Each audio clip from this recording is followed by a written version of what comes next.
Programme time line से गड आऊँ आहियां असद मुमताज़। नाज़रीन, IMF पारां हुकूमती 400 बिजली इस्तेमाल कंदड़ यूनिट्स के रिलीफ ॾियण वारी हिकु तजवीज़ हुई, उनखे रद्द करे छॾियो आहे। 200 यूनिट्स ते इस्तेमाल कंदड़नि खे वक़्ती तौर ते रिलीफ मिलंदो। अॼु प्रोग्राम जे निसे में असां इन ते ॻाल्हाईंदासीं। गॾोगॾु ॻाल्हाईंदासीं त पेट्रोल, बिजली ऐं खंड खां पोइ हाणे गैस महांगी थियण वारी आहे।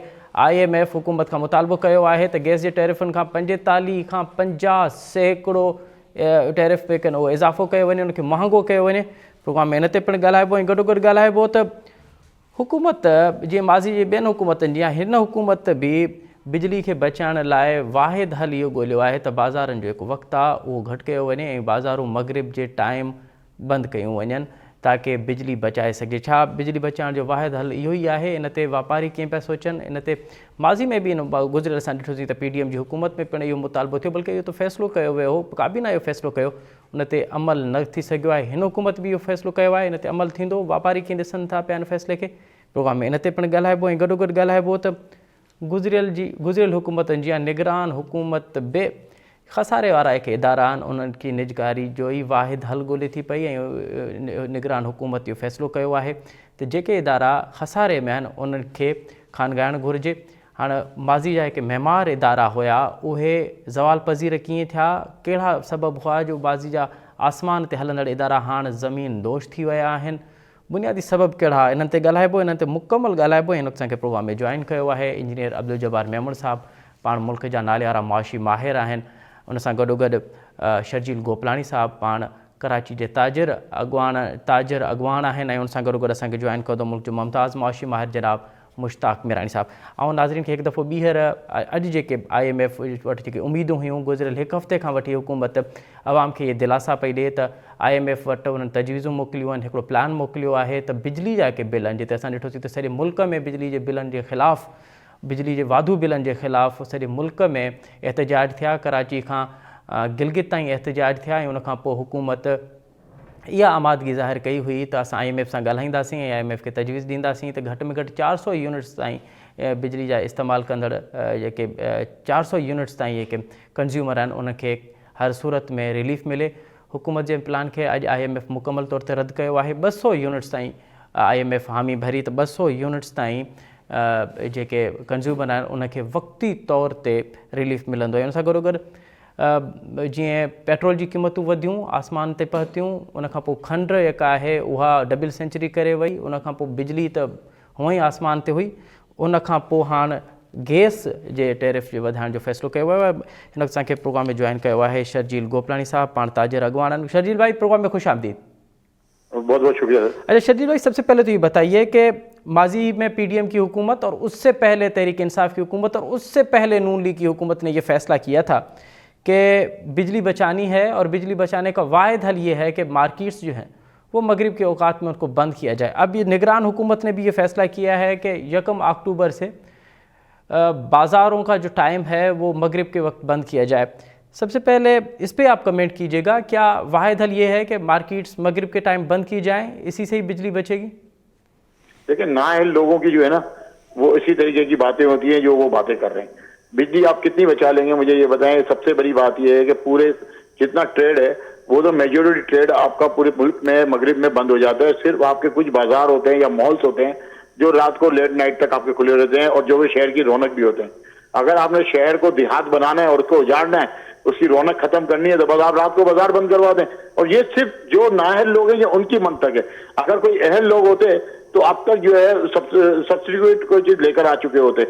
अब तक ये सब्सिट्यूट ला नहीं सके। ये सिर्फ एक ही बात हर दफा इनके पास एक चीज आ जाती है कि जादू की छड़ी घुमा दें कि मगरिब में दुकानें बंद हो जाएं। मगरिब में दुकानें बंद हो जाएंगी, चलें, जो बिजनेस का रेवेन्यू लॉस होगा वो कौन कल पूरा करेगा?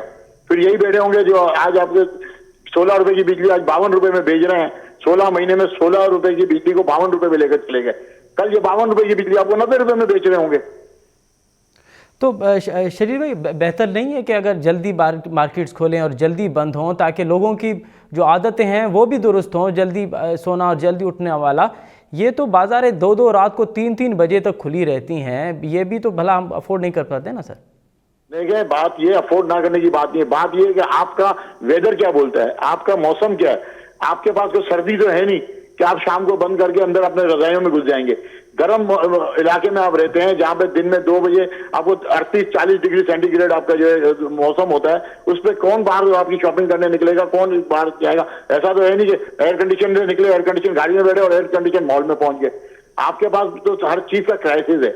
ये जो मंतक है हमारी समझ से बालातर है कि ये सिर्फ मगरिब में बंद होने से अगर मामला हल होता हो तो हम तैयार हैं ये कुर्बानी देने के लिए, तो कुर्बानी का बकरा तो आवाम और ताजिर ही है ना। इन्होंने तो कोई अपनी जो अय्याशियां खत्म नहीं करनी, इन्होंने तो अपना कोई चीज कट ऑफ नहीं करनी। इनके 50-50 गाड़ी के स्क्वाड में घूमते हैं ये, लेकिन इनको सिर्फ और सिर्फ मामला जो है ताजिरों से, तिजारत से प्रॉब्लम है इनको, और किसी चीज से प्रॉब्लम नहीं है। तो शर्जील भाई, आप समझ रहे हैं कि ये अमलन ये फैसला जो है आपको दिखाई नहीं दे रहा, ये फ़कत ऐलान की हद तक है, ताजिर नहीं कबूल करेंगे इसको? ताजिर अगर आप डंडे के जोर पे कराएंगे, अगर हमने कर भी लिया, आप कुछ भी नहीं बचा सकते। मैं आपको बता रहा हूं, आप सिर्फ रेवेन्यू का लॉस करवाएंगे। आज आपने पूरा अपना ट्रेड तबाह करके जो है स्मगलिंग पे लेकर चले गए। कल आप ये मार्केटें बंद करा के आप क्या करेंगे? कुछ नहीं कर सकेंगे। मैं आपको गारंटी से बोल रहा हूँ, कोई ये बिजली नहीं बचा सकते इस पे। मॉल्स की बिजली देखें, जो मॉल्स हैं, मॉल्स पे तो 24 घंटे बिजली चाहिए। अगर आप उसके जो है टाइम का शॉर्ट करेंगे, वैसे 12 बजे खुलता है, वो 8 बजे खुल जाएगा। उसमें आप कौन सी बिजली बचा लेंगे 4 घंटे में? वो 4 घंटे पहले खोल देंगे। कहीं पे कोई फायदा नहीं होना। ये सिर्फ और सिर्फ जो है नायल लोगों की नायल बातें हैं। चलिए, फिर इसका हल क्या है? कैसे बिजली बचाई जाए? लेकिन क्योंकि बिजली जो है वो इजाफी खर्च होने की वजह से ना सिर्फ टैरिफ बढ़ रहा है बल्कि इंपोर्ट बढ़ रही है, और फिर आप देख रहे हैं कि जो आम घरेलू सार्फिन है वो भी इस तमाम तर मामले में उनका भी इस्तेसाल हो रहा है। तो फिर हल क्या है? आप मेरे को मैं एक मजे की बात बताऊं कि बिजली खर्च करने से खर्चा नहीं बढ़ रहा, बिजली कम खर्च करने से इनको आईपीपीज को एक्स्ट्रा पैसे देने पड़ रहे हैं। 70% जो उनकी प्रोडक्शन की कैपेसिटी है, अगर 1000 मेगावाट की किसी कैपेसिटी है और बिजली आपकी 500 मेगावाट बिकी है, तो उन्होंने 700 मेगावाट की इनको पेमेंट करनी है आईपीपीज को। आप ये चीजें रिवाइज करें। आपने जो डॉलर के अंदर वहां जो रेट किया हुआ है, वो डॉलर का रेट आप रिवाइज करवाएं, पाक करेंसी में लेकर आए, तो आपकी बिजली के नर्क कम होंगे। आपको बिजली का ऑल्टरनेट पे जाना है, आप सोलर पावर, विंड मिल और थर्मल पे आप जाएं, तो आपकी जाके जो है प्रोडक्शन कॉस्ट कम आएगी और आप बिजली के एनर्जी क्राइसिस से निकल पाएंगे। आप तो एनर्जी के क्राइसिस में डालते जा रहे, डुबोते जा रहे कौम को। जो आपकी बिजली पैदा नहीं हो रही, उसका पैसा भी आप किस चीज का दे रहे हैं आईपीपीज को? ये पैसा किसकी जेब में जा रहा है आईपीपीज का? इस चीज का कोई पूछने वाला इस मुल्क के अंदर है या नहीं है? सही है, ये तो बिल्कुल आप दुरुस्त फरमा रहे हैं। लेकिन हुकूमत ये समझती है कि अगर 8 बजे मार्केट्स बंद की जाएं तो उससे फ़ायदा होगा, ना सिर्फ फ़ायदा होगा बल्कि हम बहुत बड़ी मिकदार में बिजली बचा भी सकते हैं। हुकूमत जो समझती थी उसने आज इस मैच पे तो आपको पहुंचा दिया है कि ना आपके पास डॉलर है, ना आपके पास राशन है। आज आप गंदम जो है इंपोर्ट करने वाले मुल्क में आ गए। आप यहाँ पे आप इतनी पैदावार होती थी कि आप अपने नेबर कंट्रीज को भी चावल गंदम बेचते थे। ये नायल हुकूमतों के मामला में तो आज जहां तक पहुंचा, हम इनकी किस बात पे अमल करें और किस बात को माने? चलिए, आप समझ रहे हैं कि ये अमल नहीं होगा। अच्छा शरीफ भाई, आज एक और फैसला भी हुआ है, और वो बल्कि मुतालबा किया है IMF ने, और वो मुतालबा ये है कि गैस के टैरिफ जो हैं वो बढ़ाए जाएं।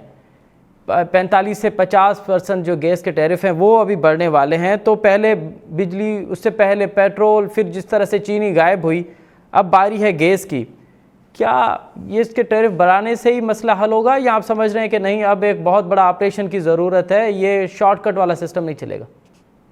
देखिए, ये शॉर्टकट वाला सिस्टम कभी भी कहीं नहीं चला दुनिया में। और IMF का झंडा भी लगा देना इस मुल्क के फ्लैग को उतार के। स्टेट बैंक हमने उठा के IMF को दे दिया है। जो दिल चाहे IMF की मर्जी होती है, रात को सुबह उठ के बोलते हैं आज गैस का नर्क बढ़ा दो, कल बिजली का नर्क बढ़ा दो। यहाँ जीना हराम हो गया आम लोगों का। IMF हमारे को रोजगार प्रोवाइड कर रहा है। ये पैसा जो दे रहा है IMF, जो डॉलर जा रहे हैं, किसकी जेब में जा रहे हैं? वो डॉलर आवाम के ऊपर लगते हुए कहीं नजर आ रहे हैं? कहीं आवाम को इंसेंटिव मिल रहा है? हम किस दलदल में हमें फंसा दिया इन लोगों ने। हम तो ये परेशान है कि हम कौन से गोरे अंग्रेजों से निकल के काले अंग्रेजों में फंसे थे, अब दोबारा गोरे अंग्रेजों को दे दिया हमें। जो हुकूमत जो है ईस्ट इंडिया कंपनी की थी, उसने भी शायद इतना जुल्म नहीं किया जो जुल्म आज IMF हम पे कर रहा है। ये हमारा जीना मुश्किल कर दिया है। आप किस तरीके से बनाएंगे? हमारी तो सकत खत्म हो गई है किसी चीज को परचेज करने की। गैस पाइपलाइन में आ नहीं रही, आप रेट बढ़ाने की बात कर रहे हैं। बिजली आप पूरी प्रोवाइड नहीं कर रहे, जो बिजली आपको मिल नहीं रही उसके पैसे हमें देने पड़ रहे हैं, और उसमें भी IMF डंडा मार रहा है कि आप बिजली के नर्क कम नहीं कर सकते। क्या किस जगह हम खड़े हुए हैं? और ये जो अगर गैस के बढ़ाने की बात की, हमारे एहतिजाजी तहरीक जारी है। कल हम जागताबाद में एहतिजाज कर रहे हैं। इसके बाद ऐसा नहीं हो कि वजीर आजम उसके घेराव करके हम आगे बैठ जाएं। ठीक है शर्जिल भाई, आप हमारे साथ ही रहिए। हमें इंजीनियर अब्दुल जब्बार मेमन साहब ने भी ज्वाइन किया है, हम उनसे कमेंट लेते हैं और फिर मैं दोबारा आपके पास जो है वो आऊँगा। इंजीनियर साहब, प्रोग्राम में खुश आमदीद सर। जी जी जी ब्रदर। अच्छा इंजीनियर साहब, हाणे सब खां पहिरियों त इहो ॿुधाइजो त हे को निजकारी वारो मामिलो आहे।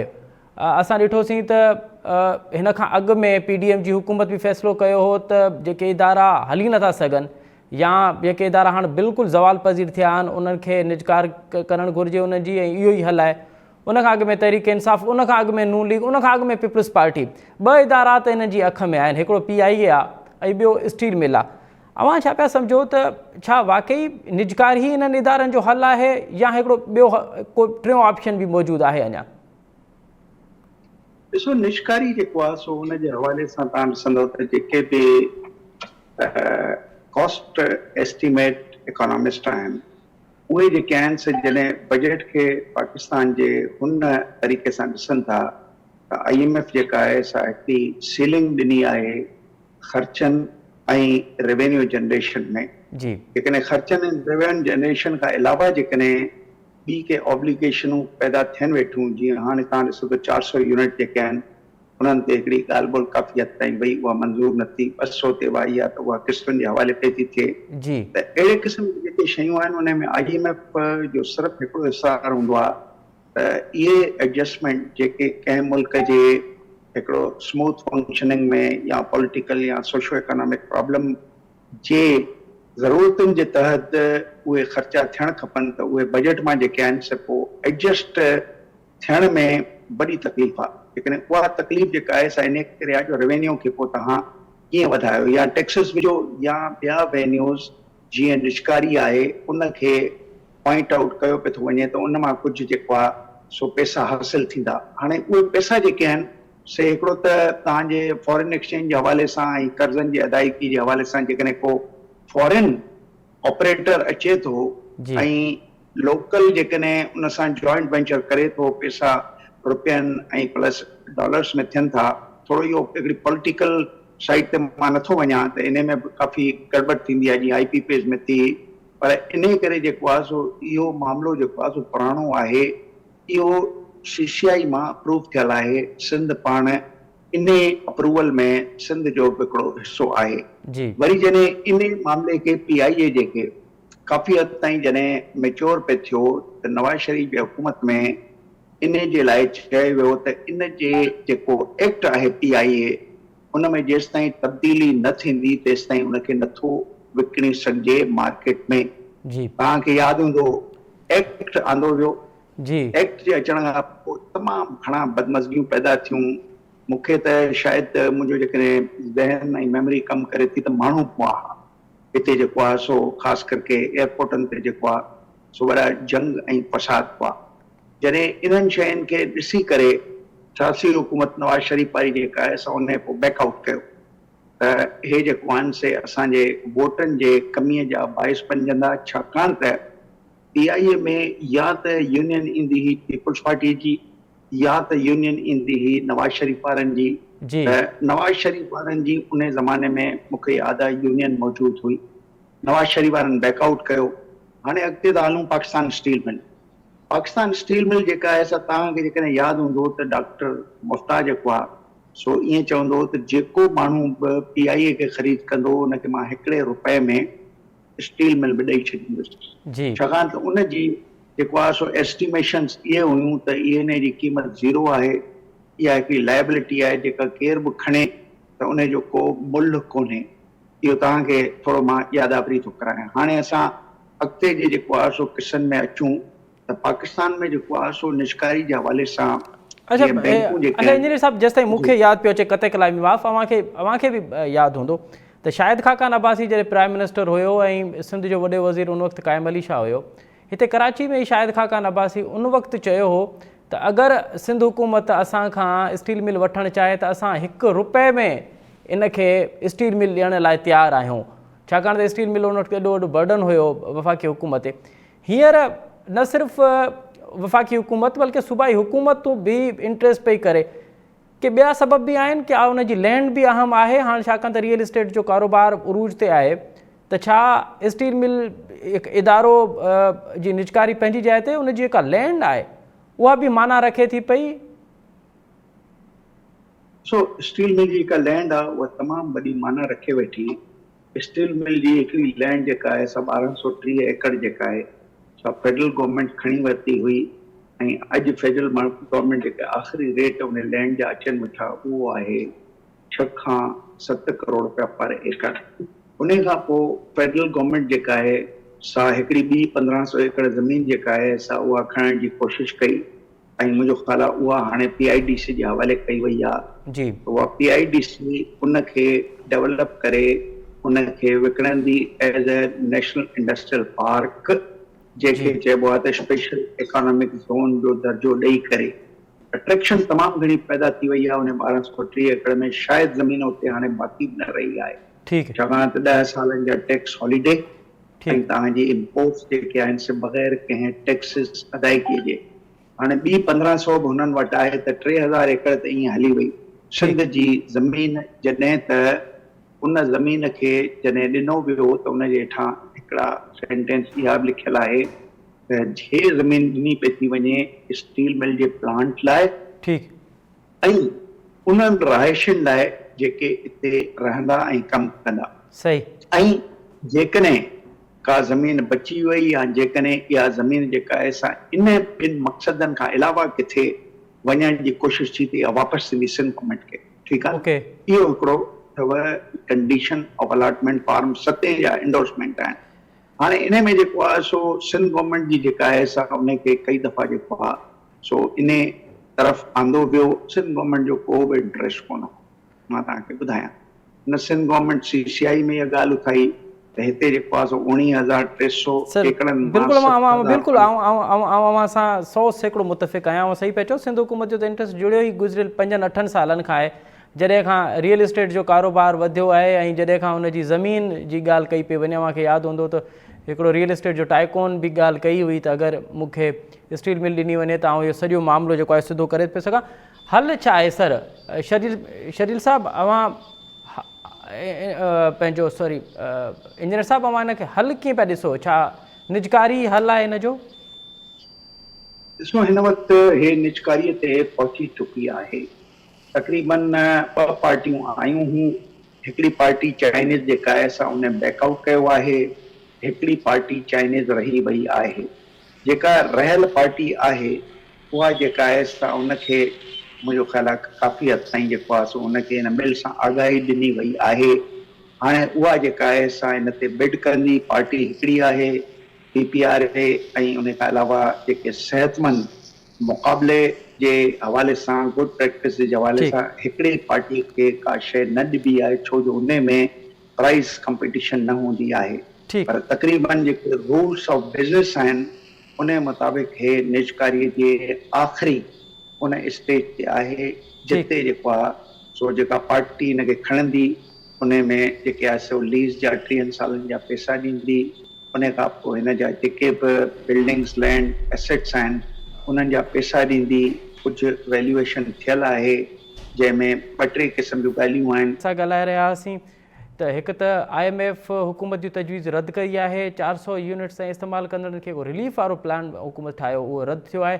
वक़्ती तौर ते 200 यूनिट्स ताईं रिलीफ मिलंदो। ॿियो, हुकूमत फ़ैसिलो कयो आहे निजकारी जो। 3-4 अहम इदारा आहिनि जेके हिन वक़्तु खसारे हेठि आहिनि। उनजी हिन वक़्तु उहे खसारे हेठि कीअं थिया?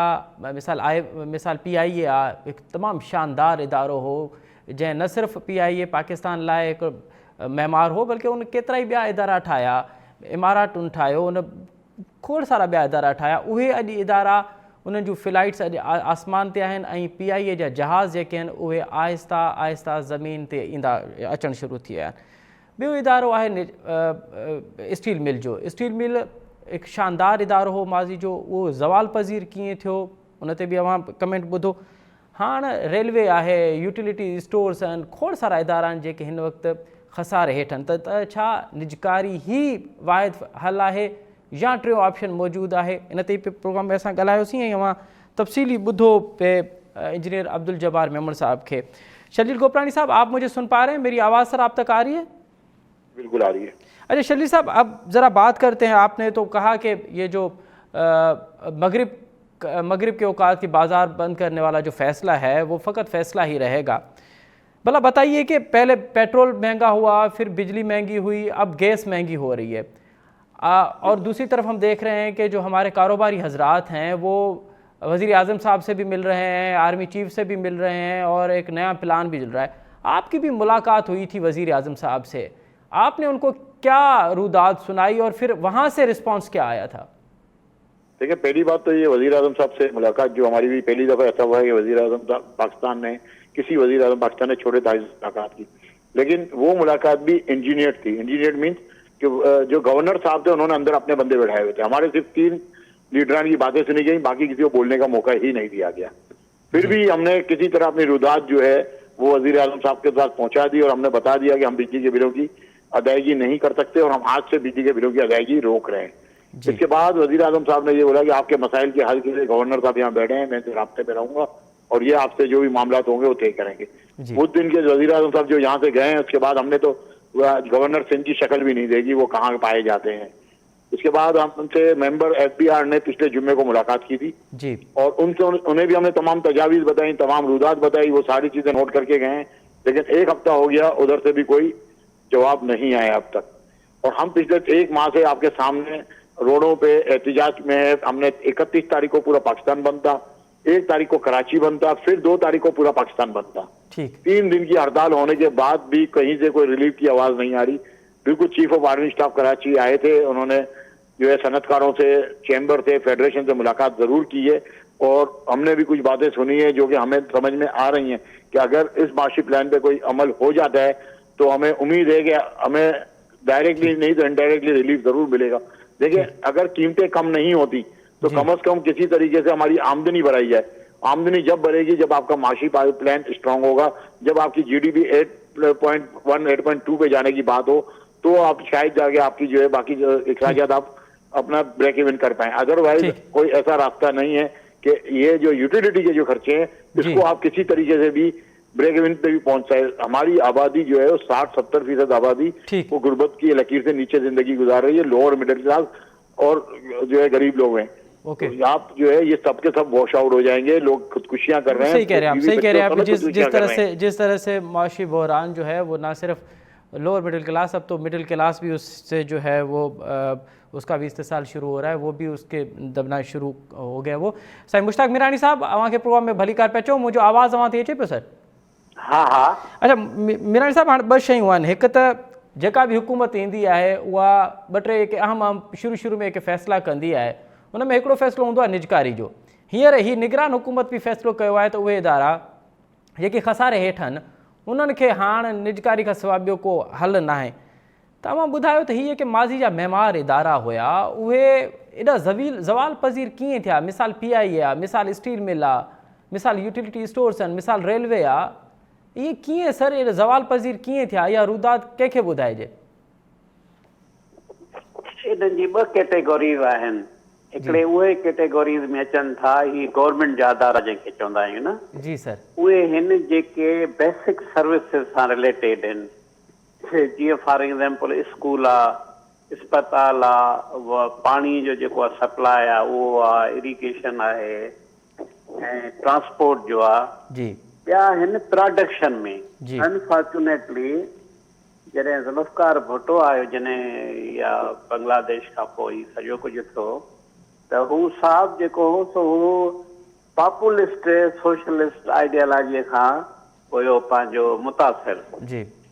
पोइ हुन तव्हांखे ॾिसो त नेशनलाइज़ेशन कयो, अल्टीमेटली डीनेशनलाइज़ थियो। स्टील मिल उहो थियो, शुगर मिल्स आयूं गवर्नमेंट जे सेक्टर में, जेको लॉन्ग टर्म में गवर्नमेंट नथी हलाए सघे। अच्छा। इन जे करे सॼी दुनिया में जेके बि इहे प्रोग्रेसिव कंट्रीज़ आहिनि, माना प्रोग्रेसिव गवर्नमेंट आहिनि, सोशल डेमोक्रेटिक आहिनि, उहे हिननि जी डिवाइडिंग लाइन आहे त हिन में बेसिक सर्विसिस आहिनि जेके असांखे शहरनि खे फ़ाइदो ॾियणो आहे, हिन में असांखे न वञिणो आहे। मीरानी साहब कते कलाई माफ़ सर कते कला बि माफ़, छाकाणि त अवां खां इहो असां सम्झण जी कोशिशि कयूं था पिया, नाज़रीन बि अवां खां ॼाणण जी कोशिशि कंदा त हिकिड़ो इदारो आहे, कोई बि हिकिड़ो इदारो आहे, उहो जॾहिं गवर्नमेंट वटि वञे थो पियो त खसारे में आहे, जॾहिं उहो प्राइवेटाइज़ थिए थो या पब्लिक पार्टनरशिप में अचे थो पियो त उहो बहितर कीअं थो थी वञे? उते कहिड़ी गिदर सिंगी या कहिड़ो जादू थो हले जो उहो इदारो साॻियो इदारो आहे पर उहो बहितर थी थो वञे? इन जे करे त जेके बि हुकूमतूं पाकिस्तान में आयूं बदकिस्मती सां उहो मार्शल रिजीम हुजनि, पीपल्स पार्टीअ जी हुकूमत हुजे, नवाज़ लीग जो के उनखे सोनी कुकड़ वांगुरु उन्हनि सम्झो ऐं उन मां सोनी कुकड़ वांगुरु अंडा पिया वठनि। उनजे बहितरी लाइ उन्हनि न कयो। तव्हां PI जो एग्ज़ाम्पल वठो, तव्हां स्टीलमैन जो वठो, उन्हनि जे बहितरी लाइ उन्हनि कयो कोन। पहिरियों ख़बर छा कंदा आहिनि? ओवर एम्प्लॉयमेंट कंदा आहिनि। जॾहिं तव्हां ओवर एम्प्लॉयमेंट कयो त माना त फाइनेंशियल वाइबिलिटी थींदी न, उन मां को फ़ाइदो कोन थींदो, रुॻो तव्हां मज़दूर भरियो पॉपुलिज़म में। छाकाणि ही जेके बि हुकूमतूं आहिनि उहे पॉपुलिज़म में यकीन रखनि थियूं ऐं उन्हनि खे को बि सरोकार न आहे, न अवाम जो सरोकार आहे, न मुल्क जी मईशत लाइ। इहो हाणे प्रूव थी आहे। तव्हां चओ पिया हिकु सियासी मुदाख़लत रही आहे या अकरवा परवई जेका रही आहे उन्हनि ई इदारे खे हिननि खे तबाह कयो आहे? ॿुधो मुमताज़ जी, तव्हां सिंध जे यूनिवर्सिटीज़ में ॾिसो न कीअं ओवर एम्प्लॉयमेंट करे सभिनी अदारनि खे हाणे विहारे छॾियऊं। सही। इन जे करे त ही जेके बि पीपल्स पार्टीअ जो हुजे, नवाज़ लीग जो हुजे, या मार्शल रिजीम हुजनि, उहे पॉपुलिस्ट खणी था अचनि ऐं असां माण्हुनि खे रोज़गार था ॾियनि। भाई तव्हां प्राइवेट सेक्टर खे वधाए उन में तव्हां नौकरियूं जेके सो प्रोमोट कयो, उन में वधायो त उन में फ़ाइदो थींदो, या जेके सरकारी अदारा आहिनि उन में ओवर एम्प्लॉयमेंट करे उन्हनि खे तबाह कयो। हिकिड़ो त ॻाल्हि इहा आहे। ऐं ॿियो जेका इकोनॉमिक्स आहे न, जेका ही तव्हां बहरान था चओ, तव्हां अॻु में जेको दोस्त ॻाल्हाए पियो, बुनियादी तौर स्टार्ट थिए थी वेल्थ जनरेशन खां। वेल्थ जनरेशन माना त पैदावार वधाइजे, उन खां पोइ बाक़ी सभु शयूं थी अचनि। हिते छा थी थिए त कंज़म्पशन ते आहे, बस खाओ पीओ उॾायो। बिल्कुलु सही पिया चओ सर। हाणे इहो ॿुधाइजो मुख़्तसरनि, छाकाणि त मूंखे प्रोग्राम जे आख़िरी हिसे में आहे, मूंखे वरी साईं इंजीनियर साहब खां बि कमेंट वठिणो आहे। छा निजकारी हल आहे हाणे या अवां सम्झो पिया त को टियों हल अञा ताईं मौजूदु आहे? सर निजकारी में ख़तरनाक जेका शइ आहे उन में जेके फेडरेटिंग यूनिट्स आहिनि उन्हनि जा हक़ गज़ब था थियनि। मिसाल जे तौर जेकॾहिं पंहिंजो स्टील मिल जेकॾहिं डीनेशनलाइज़ थी थिए उन जा ज़मीन सिंध खे वापसि थियणु घुरिजे, पर सभिनी जूं अखियूं इहे आहिनि असां निजकारी जे हवाले सां ई कयूं। अहिड़े नमूने सां ॿिया बि जेके अदारा आहिनि बलोचिस्तान में आहिनि, पंजाब में आहिनि, PK में आहिनि, सिंध में आहिनि, उन में माना हिन वक़्तु जेको वधि में वधि जेका हक़ गज़ब था थियनि उहो फेडरेटिंग यूनिट्स जा थींदा। जेको कुझु हाणे माहौल ठहे पियो त जेके सूबा आहिनि उन्हनि जा हक़ गज़ब थींदा। साईं इंजीनियर अब्दुल जब्बार बेमण साहब, सर हाणे टियों हल को आहे या सिर्फ़ु निजकारी आहे? सर ॾिसो, हिन वक़्तु इहे सॼा जेके इदारा आहिनि जी सर, उहे तमामु घणो हिकिड़ो मुश्किलात जो शिकार आहिनि। तमामु घणे नुक़सानात जेके आहिनि से जमा थी चुका आहिनि ऐं उन खां पोइ जेके उते भर्तियूं थियूं या जेका बि तव्हांजी मैनेजमेंट आहे उन में सम्झो त जीअं सिंधीअ में चयो वेंदो आहे त हे पंहिंजे माल वांगुरु पराए माल जो ख़्यालु कयो। तव्हांखे न जेकॾहिं को माण्हू पाड़े मां को कमु ॾिए त हिते हाल इहो ई रहियो आहे त पराए माल, हिनखे परायो माल सम्झो वियो हो, हालांकि इहो आहे नेशनल एक्सचेकर। ऐं इन करे तव्हांजी जेका मैनेजमेंट आहे उन मैनेजमेंट में का प्रोफेशनलिज्म बि न हुई। सरकारी ऑफिसरनि जेको आहे सो इन सॼे सिस्टम खे मैनेज बि कयो पिए। इन करे अॼु फेडरल गवर्नमेंट वटि जेके ॻाल्हियूं रोज़ तव्हां बि ॿुधो था, मां बि, के 1300-1400 अरब रुपयनि जा लॉसिस जेके आहिनि से खयों वेठी आहे। त मुंहिंजे पंहिंजे ख़्याल में टियों जेको हिते प्रेशर आहे उहो प्रेशर आहे मल्टी लैटरल इदारनि जो। IMF चए थी त जान छॾायो हिननि खे विकिणो, ऐं उन खां पोइ वर्ल्ड बैंक, एशियन डेवलपमेंट बैंकूं जेके आहिनि से बि टेक्निकल असिस्टेंसिस वग़ैरह उन लाइ ॾियनि थियूं त हिननि खे एवेल्यूएट कयो, हिननि जी कहिड़ी क़ीमत आहे। त हर तरीक़े सां इहे सभु जिन सां असांजा लाॻापियल हिकिड़ा कर्ज़नि जे हवाले सां वॾा हिकिड़े जेके आहिनि से तालुकात आहिनि ऐं आईंदा 3-4 साल अञा बि रहंदा। त इहे जेके आहिनि से इन निजकारीअ ते काफ़ी जेको आहे सो प्रेशर विझनि वेठा। ऐं मुंहिंजे पंहिंजे ख़्याल में कि इन हालतुनि में जेको आहे सो निजकारीअ जो अमल जेको आहे सो तेज़ थी वेंदो। पॉलिटिकल सिस्टम्स में थोरो बीह रहंदो आहे, छाकाणि त पॉलिटिशियन खे इहो ख़्यालु हूंदो आहे कि मुंहिंजा वोट जेके आहिनि से घटिजी वेंदा। पर सर ही त निगरान हुकूमत आहे, इन ते त कंहिं जवाब ते बि कोन्हे ऐं अवां सम्झो पिया त निजकारी वारो अमल अञा वधंदो। वॾी महिरबानी साईं इंजीनियर अब्दुल जब्बार मेमण साहब, साईं प्रोफेसर मुश्ताक मीरानी साहब, शर्जील गोपलाणी साहब, अवां टिनि मौज़ूअ महिमान जी वॾी महिरबानी। नाज़रीन, अवां तफ़सीली ॿुधो निजकारी वारे मामले ते त इंजीनियर अब्दुल जब्बार मेमण साहब जो चवणु आहे त हिकु त लॉस तमामु वॾो आहे, ॿी नाहेली आहे, ऐं टियों आलमी इदारनि जो प्रेशर बि आहे त हीअ जेके इदारा आहिनि इन्हनि खे निजकारी करे इन्हनि मां जान छॾाइणु घुरिजे। निजकारी जा के नुक़सान आहिनि, प्रोफेसर मुश्ताक मीरानी साहब जेको ॿुधायो त नुक़सान तमामु घणा आहिनि, फ़ाइदो कोन्हे। हाणे इहा अलाए कहिड़ी जादूगिरी आहे जो हिकिड़ो इदारो जेको गवर्नमेंट वटि आहे त उहो मुसलसल नुक़सान में आहे, जॾहिं उहो प्राइवेट थिए पियो त उहो फ़ाइदो कीअं थो ॾिए। इहो हिकु सुवालु आहे जेको अव्हां ते छॾियूं था पिया। हिते प्रोग्राम जो वक़्तु पई पुॼाणी थो पचे। असद मुमताज़ ताईं खे ॾींदा इजाज़त। सदाईं गॾु।